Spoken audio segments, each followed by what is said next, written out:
Hello everyone, welcome to my mini blog. সামনেই তো 25শে বৈশাখ আসছে, তো তার জন্য আমি আমার স্টুডেন্টসদেরকে রবীন্দ্র নৃত্য তোলাচ্ছিলাম। আর সব থেকে ছোটো যারা, তাদেরকে একটা পপুলার বাট সোজাভাবেই একটা নাচ তোলাচ্ছি। তাদের রিকোয়েস্টে এই ভিডিওটা আমি শ্যুট করছি, যাতে ওরা ভিডিও দেখে প্র্যাকটিস করতে পারে।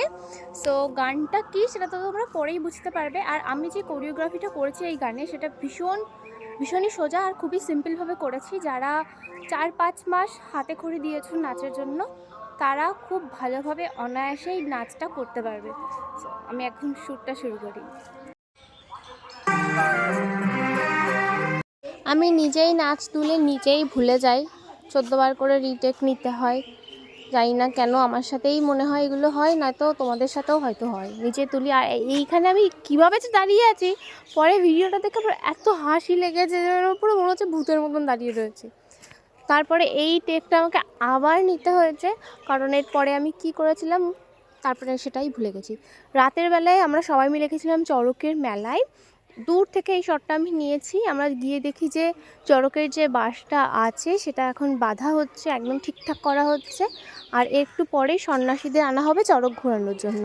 এখান থেকে আমরা আবার দিদি বাড়ি গেছিলাম, কারণ ওদের বাড়ির থেকেই চড়ক ঘোরাটা খুব ভালোভাবে দেখা যাচ্ছিলো।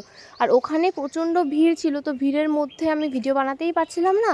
আর আরও তো লোকজন এসেই যাচ্ছিলো, সেই জন্য আমরা এই উঁচুটায় বসেছিলাম। আর এখান থেকে চড়ক ঘোরাটা খুব ভালোভাবে দেখা যাচ্ছিলো। এই দেখো, তোমাদেরকে দেখাচ্ছি। ওখানে দেখতেই পাচ্ছ কত ভিড়, কত মানুষ।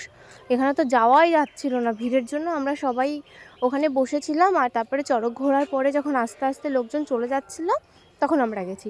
চড়কের দিন এই চাঁদটা পুরো লাল হয়ে গেছিলো, পুরো কুসুমের মতো মনে হচ্ছিলো কি রাতের বেলাতেই সূর্য উঠেছে। আর ভিড়টা ফাঁকা হয়ে যাওয়ার পরে আমরা চলে এসেছিলাম মেলার মধ্যে। আর এসে দেখি এখানে কি একটা পোড়াচ্ছে। আমাকে অনেকে বললো যে নাকি মাথার খুলি পোড়াচ্ছে, তারপরে জানলাম যে না। তো প্রথমে আমি একটু ভয়ই পেয়েছিলাম, ওই মাথার খুলি তারপরে আগুনের উপর দিয়ে লাফানো, সেগুলো গতকাল রাতেই হয়ে গেছে, চড়ক পুজোর আগের দিন। সেগুলো তো আমি দেখতে পারিনি। তারপরে আমরা মজে গেলাম খাওয়া দাওয়াতে। আমরা প্রচুর কিছু খেয়েছিলাম, ফুচকা, বাদাম, ছোলা, তারপরে কুলফি, তারপরে ঘুগনি। শুধু পাঁপড়টাই মিসিং ছিল, পাঁপড়টাই খাইনি। তো আমরা সবাই তো ভীষণ মজা করেছিলাম।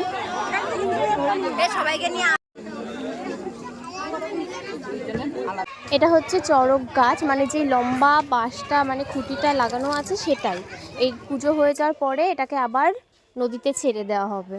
আর পিঙ্কিদের বাড়ি এসেছিলাম, যাওয়ার সময় দেখছিলাম যে পয়লা বৈশাখের জন্য কী কী কিনেছে। আর সবার জামা কাপড় দেখে আমরা চলে গেলাম বাড়িতে। টাটা।